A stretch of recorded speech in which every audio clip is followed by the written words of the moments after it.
Love under construction. Chapter 4. Rain, a container office, and an unexpected patient.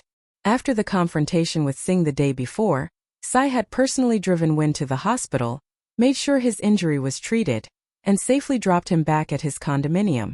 The following afternoon, however, the weather over the construction site looked nothing like its usual scorching self. Dark storm clouds swallowed the sky, turning it into a vast sheet of charcoal gray. Violent winds whipped across the site, rattling the corrugated metal fencing until it groaned and clattered. Workers rushed in every direction, gathering tools and materials before the approaching storm could scatter them.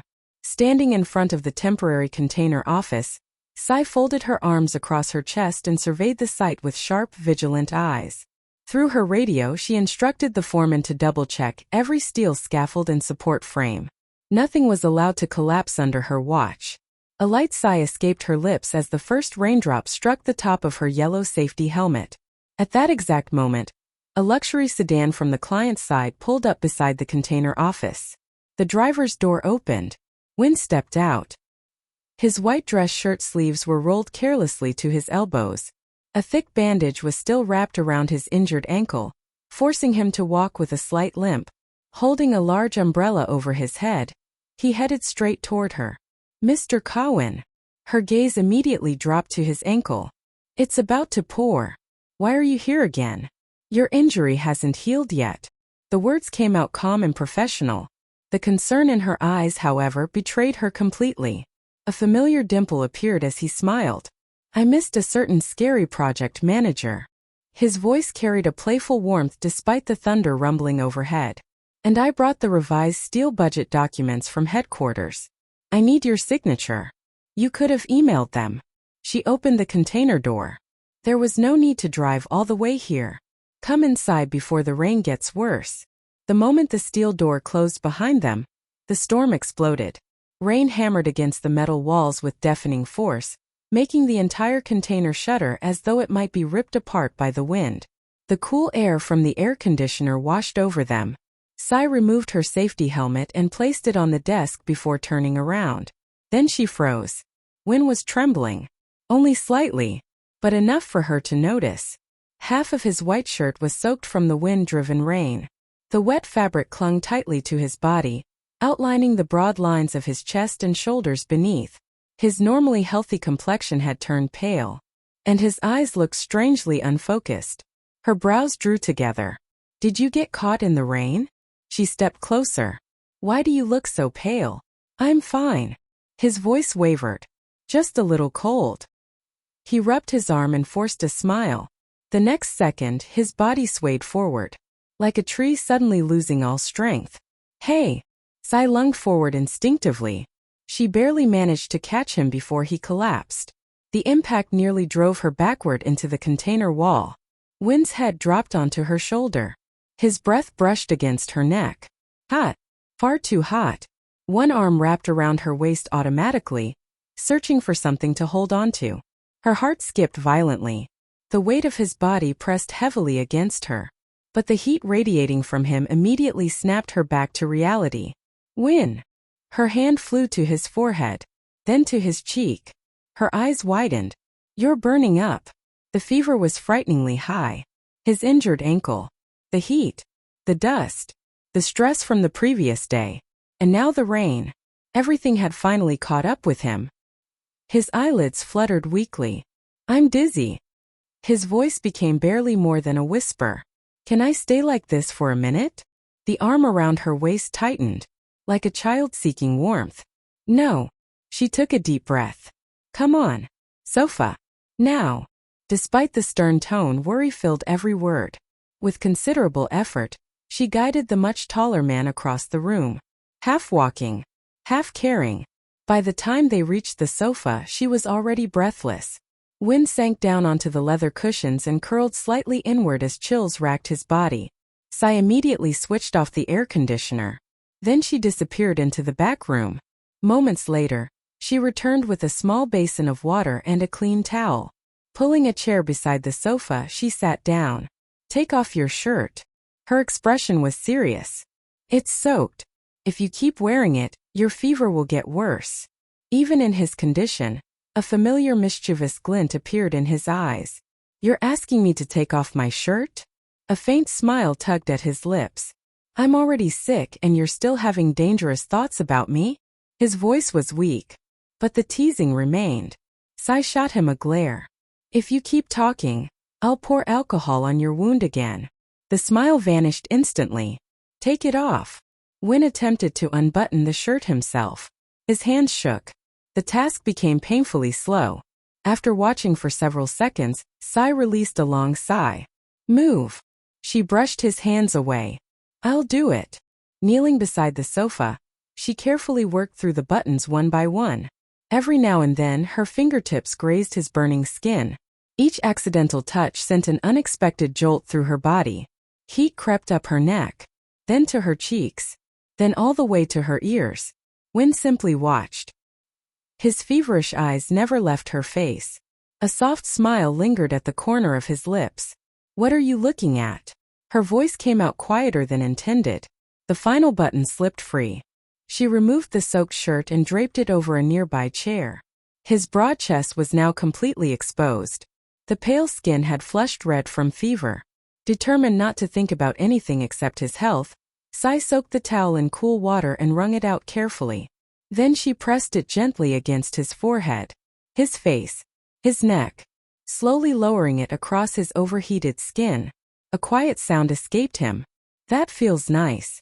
His eyes drifted closed. For the first time all day he looked peaceful. Outside, rain continued crashing against the metal walls. Inside, the container office had become strangely quiet. Without the hum of the air conditioner, every small sound felt magnified. The falling rain, the soft rustle of fabric, the steady rhythm of breathing. Sai found herself studying his sleeping face. When he wasn't teasing her, when he wasn't smiling that infuriating smile, when he wasn't driving her insane, he looked surprisingly young, almost vulnerable, almost someone who needed protecting. Without thinking, her hand drifted toward his cheek. Halfway there she caught herself, immediately pulling back.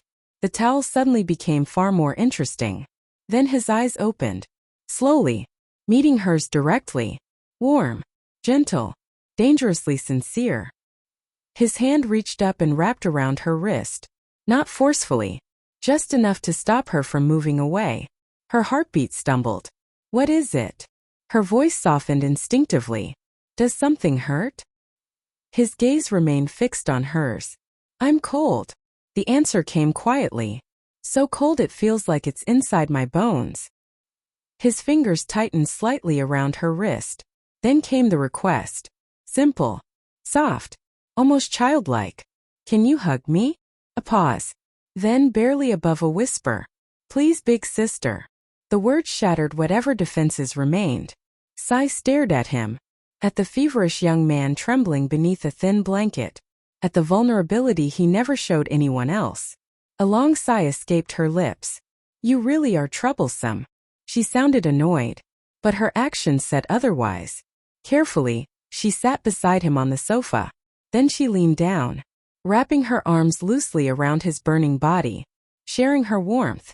The moment she did, Win moved closer, burying his face against her neck. His arms encircled her waist immediately, holding on as though she might disappear. The heat from his body surrounded her. Their hearts beat against each other. Fast, uneven, yet somehow synchronized. Outside, the storm raged on. Inside, neither of them seemed to notice anymore. After a long silence, Win finally spoke. His voice was low and rough. "Do you know something?" Sai looked down at him. "Ever since I was little." He paused. "When I got sick, I always stayed alone." The words were calm, but beneath them lay years of loneliness. "My parents were always busy." A faint smile appeared, the kind that hurt more than tears. "No one ever sat beside me. No one ever cleaned my wounds. No one ever stayed and took care of me like this." His arms tightened slightly. "Thank you."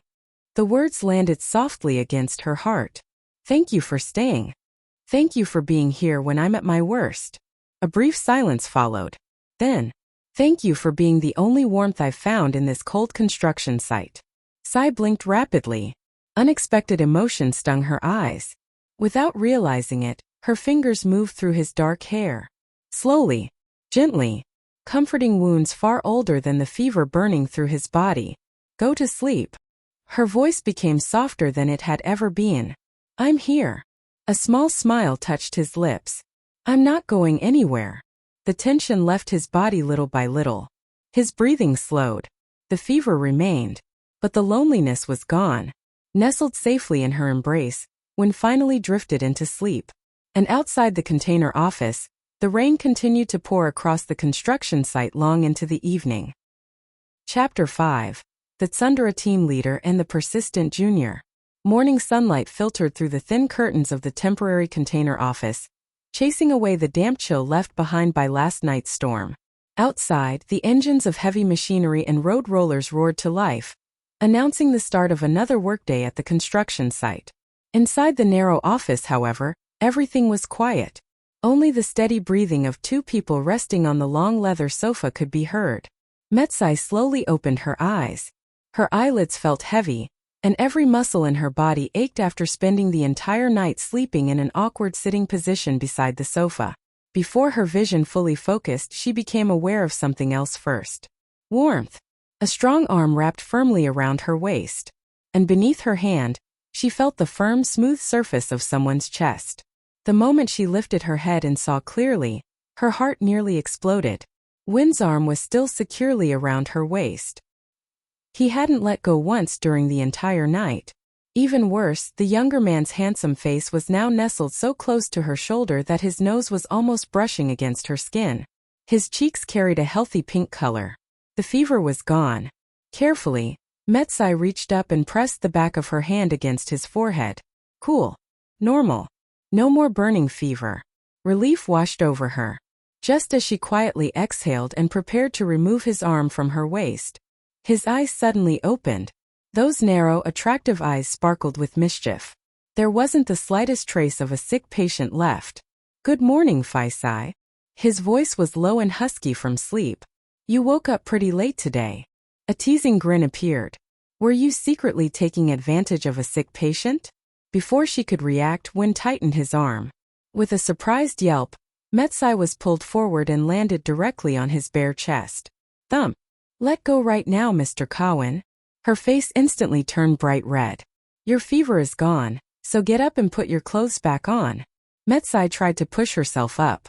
She attempted to sound stern and intimidating, like the strict project manager everyone feared. Unfortunately, it was difficult to look authoritative while lying on top of him. I'm not letting go. Wynn pouted dramatically. Last night you stayed with me and hugged me all night. And now you're abandoning me first thing in the morning. That's cruel. His playful eyes gleamed. While Metsai was momentarily stunned, he leaned closer. Dangerously close. His nose brushed past her cheek by barely a fraction of an inch. That was enough. Metsai practically launched herself off the sofa. She jumped to her feet and immediately started dusting off her work jacket, pretending to be busy. I told you to put your shirt on. She folded her arms tightly. We have a structural inspection with your company's board at 10 o'clock. If someone walks in and sees this disaster, I'll cut your department's budget completely. Wynn laughed openly. Watching the usually fierce engineer lose her composure was apparently his favorite form of entertainment. Slowly, far too slowly, he stood up. Then he stretched. Deliberately. The movement exposed the firm muscles of his chest and abdomen above the waistband of his slacks. Metsai instantly looked away. Wynn's grin widened. Only after thoroughly enjoying her embarrassment did he finally pick up his dry blue shirt and begin buttoning it. Very slowly.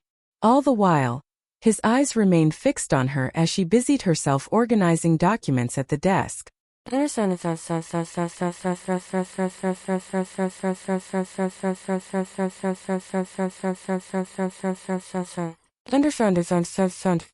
By 10 o'clock, the construction site had returned to its usual atmosphere of tension and professionalism. Wearing her yellow safety helmet, Metsai led the inspection team and board members from the client's headquarters through the project. Her demeanor was calm, professional, commanding. Every recommendation she gave was precise enough that the executives could only nod in agreement. What amused the foreman and workers, however, was the sight following directly behind her. When the young client representative limped along carrying documents like an obedient shadow. While everyone else focused on steel structures and technical details, Wynn's attention remained firmly fixed on one thing. Metsai. More specifically, her face. Every chance he got. The moment the board members moved ahead to inspect another section, he immediately began causing trouble. Sliding closer until he was standing right behind her, he lowered his voice. Sai. He leaned near her ear. The sun is pretty strong today. He produced a pair of sports sunglasses. Want these? I brought them just in case. Metsai shot him a glare. No. Then another glare. And please move away. You're getting in the way of my work. I'm not in the way. Wynn smiled innocently. I can block the sunlight for you. He spread his arms. I'm pretty big. You'll be completely covered. Before she could stop him, he stepped directly between her and the sun. Then he casually rested one arm against a concrete pillar behind her. From anyone else's perspective, it looked suspiciously similar to trapping her inside his arms. Metsai felt heat rush into her face for what felt like the 100th time that day. Without a word, she ducked under his arm and escaped. Unfortunately, Wynn wasn't finished.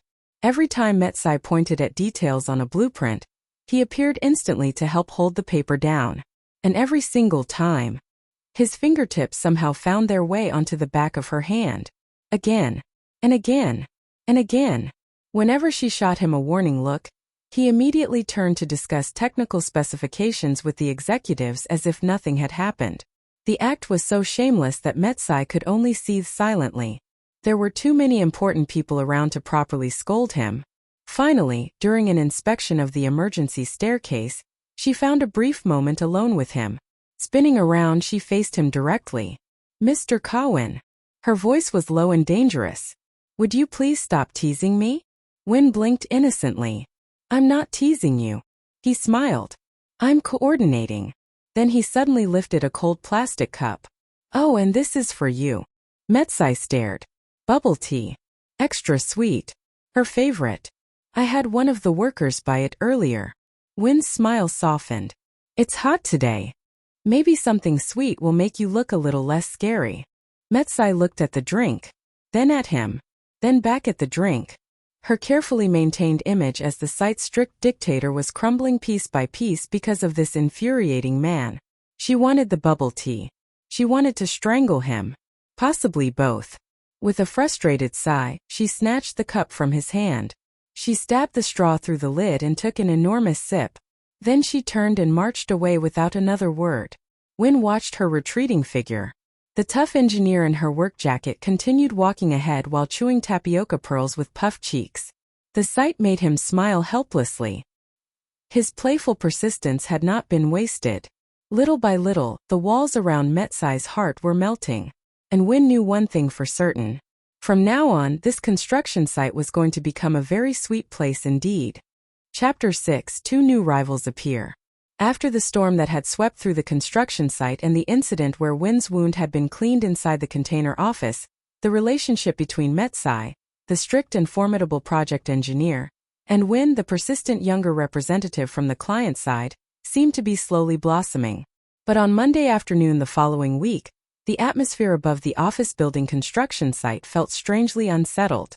Dark gray clouds drifted across the sky, alternating with bursts of scorching sunlight. Gusts of wind carried cement dust and fine sand through the steel scaffolding. The roar of heavy machinery and the rhythmic groan of cranes lifting massive concrete panels echoed across the site. Ever since Singh had been suspended for using substandard reinforcing steel, tension had settled over the project. Groups of workers gathered in hushed circles, whispering among themselves. Everyone was waiting to see who would replace Singh as the new contractor supervisor. They all knew one thing. If the replacement couldn't work smoothly with Metsai, the project's next phase would become a nightmare. Standing beside a large blueprint spread across a wooden table, Metsai folded her arms and studied the plans. She wore a Navy Company work jacket, worn jeans stained with traces of cement, and heavy steel-toed boots planted firmly among broken bricks. Her long hair was tied hastily beneath her yellow safety helmet, a few loose strands falling against dust-smudged cheeks. A large cup of her favorite extra-sweet bubble tea rested in her right hand, beads of condensation glistening against the afternoon heat. She took a long sip through the straw, chewing the tapioca pearls while her sharp eyes scanned the foundation area. Then suddenly, the sound of an approaching SUV engine drew everyone's attention. Workers turned toward the front gate. A luxury SUV rolled to a stop near the temporary office. The driver's door opened. A tall, handsome man stepped out. He wore a rolled-sleeve dress shirt, tailored charcoal slacks, and high-quality leather safety boots. Everything about him radiated confidence and authority. The moment he removed his white safety helmet, neatly styled hair came into view. He offered a warm smile to passing workers before heading straight toward Metsai. Project Manager Metsai. His deep voice carried easily across the site. It's only been a little over a year since we last met, but I've been hearing stories all over the company. They say you've become even tougher and even more capable. The warmth in his voice immediately softened the atmosphere around the blueprint table. Metsai looked up. Her eyes widened in surprise. The stern expression she'd maintained all day vanished instantly. A genuine smile spread across her face. Mr. Vic, hi. She laughed softly. What are you doing here? I thought you were still overseeing that major project out of town. The excitement in her voice startled several nearby workers. Few of them had ever heard their intimidating project manager sound this happy. Vic Hai chuckled. The heir to one of the country's largest contracting firms stepped closer to the table. The client submitted a formal complaint about Singh's misconduct to our headquarters. He shook his head. The board wasn't happy. My father ordered me to wrap up my work there and fly back immediately to personally oversee this project. He smiled. That way both you and the client can be completely confident. As he spoke, he casually picked up Metsai's safety helmet from the table and adjusted its position for her. The gesture looked natural, familiar, comfortable. Several workers exchanged knowing smiles. At that exact moment, the container office door opened. Wynn stepped outside carrying a stack of documents. Dressed in a neatly pressed light blue shirt and fitted slacks, he froze the instant he saw the scene.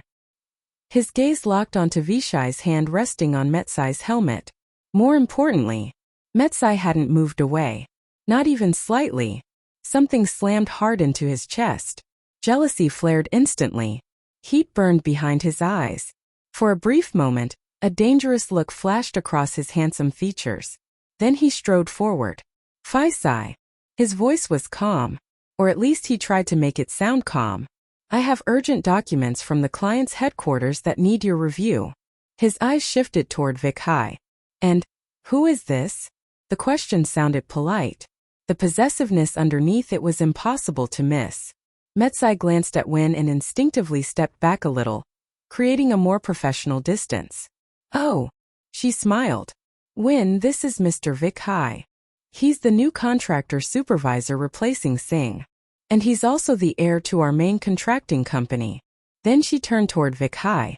Mr. Vic Hai, this is Cowan. He's the owner's representative and works closely with me on project coordination. The introduction was perfectly professional. Yet the gentle tone she used with Vic Hai didn't escape Wynn's notice. Every word stabbed deeper than it should have. Vic Hai studied the younger man before offering his hand. It's a pleasure to meet you, Mr. Cowan. He smiled politely. I've heard good things about your dedication from several meeting reports. I look forward to working with you. Wynn stared at the offered hand. After a brief hesitation, he shook it firmly. Very firmly. Likewise. His smile didn't reach his eyes. The client has high expectations for this project. I hope the change in leadership won't cause any delays.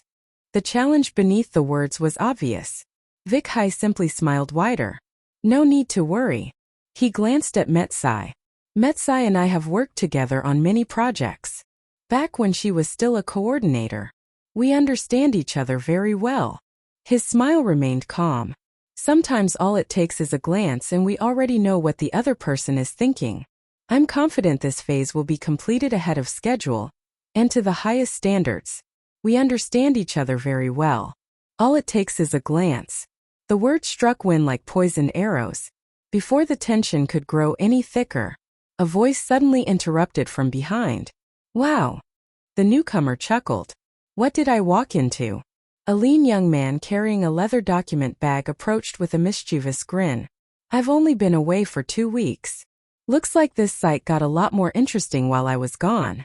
It was Guy, the project's legal officer. Sharp-tongued, quick-witted, and fiercely loyal to Metsai. Metsai immediately brightened. Guy, you're back. How did the land dispute paperwork go? Smooth as ever, boss. Guy grinned. No one dares mess with Boss Metsai. Then his eyes drifted toward Win. But he tilted his head. The documents in the client's representative's hands don't seem very secure. You're gripping them so tightly they're about to wrinkle. The teasing remark earned a few suppressed chuckles from nearby workers. Win inhaled slowly. My documents are perfectly fine. I'm discussing important project matters with Ms. Metsai. Really? Guy raised an eyebrow. Because from where I was standing, it looked more like you were staring holes through Mr. Vic High. Win's jaw tightened. Great. One rival was a handsome millionaire heir. The other was an annoying legal officer who seemed determined to keep him away from Metsai. Sensing the growing tension, Vic High stepped in smoothly. All right, everyone. He glanced toward the sky. The sun's getting stronger, and it looks like rain might come later. Why don't we continue this discussion inside the container office? Then he turned toward Metsai. His expression softened. Metsai, I brought some desserts from your favorite Thai sweet shop. They're still in the car. I'll have someone bring them over. His smile deepened. A little sugar always improves the mood. Metsai's eyes brightened immediately. Thank you, Mr. Vic High. She laughed. You always know exactly what I like. I've been craving sweets lately. The words echoed inside Win's mind. You always know exactly what I like. As Vic High walked beside Metsai toward the office, Guy followed behind with a smug grin. Before entering, he deliberately shot Win a victorious look. Win remained standing by the blueprint table. His chest ached. For the first time, he became painfully aware of the differences between himself and Vic High. 25 years old. Just a junior representative. Meanwhile, Vic High was handsome, successful, wealthy, confident, and seemingly perfect for Metsai. As two workers carrying steel bars passed nearby, their conversation drifted clearly into his ears. Have you seen the new supervisor? That guy's ridiculously handsome. And he's nice too. He and Boss Metsai look perfect together. The second worker nodded. I heard they've known each other for years. Some people even say they've been secretly dating. The words felt like acid poured onto an open wound. Win clenched his fists until the veins on the backs of his hands bulged. No, he wasn't giving up. He had fallen for Metsai from the very first day. He saw her tearing people apart in a meeting room. There was no way he would let another man take her away so easily. Determined, he followed them into the air-conditioned container office. The cool air hit his face immediately. But the atmosphere inside was anything but cool. Vic High settled onto the sofa beside Metsai and opened boxes filled with traditional Thai desserts. Thongyip, thongyad, ginger syrup rice dumplings. Metsai's eyes sparkled. For a brief moment, the fierce engineer disappeared. She looked genuinely happy as she sampled her favorite treats. Win sat across from them and tried to rejoin the conversation. Faisai, the client's board wants revisions to the lobby design. Before Metsai could even swallow her dessert, Guy interrupted. About that. He smiled innocently. The legal department and municipal regulations haven't approved those revisions yet. You can't just change things whenever you feel like it, Mr. Win. Then he turned toward Metsai. Boss, don't worry about it. Enjoy the desserts. I'll handle the legal paperwork myself. As he spoke, Guy deliberately held a folder between himself and Win. The message was obvious. Stay away. Win's patience finally began to crack. Mr. Guy. His voice sharpened. This concerns procurement agreements and contractual obligations between the client and contractor. As the client's representative, I have every right to discuss it directly with the project manager. You are the legal officer. Your role is to support the process, not interfere with it. The room fell silent. Guy chuckled. I'm not interfering. His eyes gleamed. I'm simply protecting my boss Metsai from people who use work as an excuse for personal interests. The remark hit far too close to home. Because deep down, Win knew it was true. He had used work as an excuse countless times just to stay close to her. Seeing the confrontation escalate, Vikhai finally stepped in. That's enough. His calm voice immediately restored order. The lobby revisions can be reviewed jointly. I'll handle the contractor side while Guy reviews the legal requirements. Then he looked at Win. You don't need to worry. If the client wants improvements, Metsai and I will make sure everything gets resolved. As he spoke, he exchanged a familiar glance with Metsai. She nodded naturally, without hesitation, like someone who trusted him completely. That simple interaction shattered something inside Win. Vikhai and Metsai looked perfectly synchronized. Guy kept blocking every opportunity for him to get close. And suddenly, Win felt like an outsider. Nothing more than a privileged kid from headquarters who didn't belong here. The pressure in his chest became unbearable. He pushed himself to his feet. His chair scraped loudly across the floor.